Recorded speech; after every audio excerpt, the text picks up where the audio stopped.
Hello. My name is Thomas Mishler. I'm 20 years old. I'm from Evansville, and I was going to IU, but I ended up getting kicked out. I'm not a great speaker, so I made a script, so I'm going to start that now. A direct admit to the geology department in 2019, I started IU with a number of scholarships and actually made money by going to school, including earning an internship working with a geology professor. Like most other students, I finished the year online from home once the pandemic closed campus. The fall of 2020, I took all of my classes online and began to notice the logical contradictions in the COVID narrative. Coming into the spring, I was strongly considering dropping out of college due to IU's tyranny, but I ended up being convinced to go. I mostly wore a gas mask to classes as a sign of protest. Yeah. Going off the script a little bit, I ended up buying this tinted visor so no one could see my face either. We're all so proud of you right now. Thank you. And I managed to maintain my 4.0 GPA, but I still felt humiliated for following the rules. I also sensed suspicion in the air and noticed that in classes, students didn't speak or interact with each other anymore. After the last day of that semester, I vowed never to wear a mask again. Now, it's one thing to decide to not wear a mask at IU and another to actually do it. I felt scared and uncertain about the future in the days leading up to the first day of class. I didn't know what would happen, but I knew it was the right thing to do. I walked around campus without a mask on to get used to it and learned that the rule is mostly based on fear. I walked around the IMU, the largest building on campus, without a mask, and no one said anything or bothered me. The night before classes, I emailed all my professors, giving them an advanced warning I would show up to their class without a mask and I would refuse to wear one if told. I got responses from 3 out of my 4 professors. My calculus professor said that he wouldn't stop me, but he would prefer if I wore a mask for his safety. A geology professor reminded me that the class didn't start until the second 8 weeks. But he pleaded with me to comply with the rules and try and change them from the inside. My philosophy instructor quoted the syllabus in his email, saying that I had to wear a mask and said nothing else. Monday morning, I walked into the philosophy class 2 minutes late and saw a classroom packed tight with masked students. Among them sat the department chair, who asked me to wear a mask. I refused, and he offered to have a walk and talk with me outside. He asked me what my issue with masking was, and I had difficulty articulating it.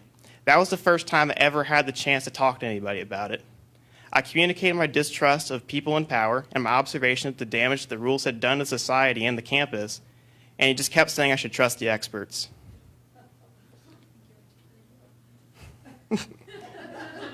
Thank you.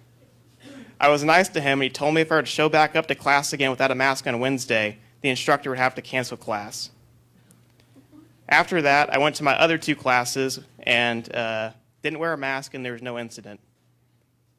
Later that day, I got an email from somebody at the Office of Student Conduct, and I called to talk to him for about 10 minutes. He was a really agreeable guy, and he tried to convince me to comply with the rules and inquired why I wouldn't. And I told him that I worked everything out except for philosophy class. I didn't know at the time, but the Office of Student Conduct was hard at work and ready to throw the book at me. On Tuesday, I went to my calculus class again without incident. I sent an email to my philosophy instructor trying to work something out with him. He responded with an email full of lies, and he clearly had no interest in talking to me. On Wednesday morning, I went to the philosophy class without a mask. I stood in front of the class, and the instructor asked me to put on a mask. I told him that I would not. He said I could either leave or he would cancel class, and I told him that I wouldn't leave. The classroom was packed tight, full of students wearing ineffective masks and sitting within 1 foot of each other. Oblivious to these conditions, the instructor exclaimed, "It's not safe to have class because this guy won't wear a mask," or something to that effect. And then some guy in the mess of chairs shouted, "Come on, dude, just wear a mask," or something like that. But the instructor canceled it, and people started shuffling out. I tried to have a conversation with him, but he wouldn't talk to me. And he said he would immediately contact the Office of Student Conduct. And the fact he canceled class surprised me because I thought that canceling class due to someone not wearing a mask was prohibited by IU's policies that year. I went to the IMU to wait for my next class, but I got an email from the Office of Student Conduct telling me not to go to classes. I considered disobeying the order, but ended up deciding to obey it and go home. Later that day, I got an interim suspension and a date for a judicial hearing with the Office of Student Conduct. They refused to have the hearing in person unless I would wear a mask. I offered to meet outdoors to compromise with them, but they were unwilling to entertain the idea, so they scheduled it online. I prepared for the hearing, but not enough in my opinion.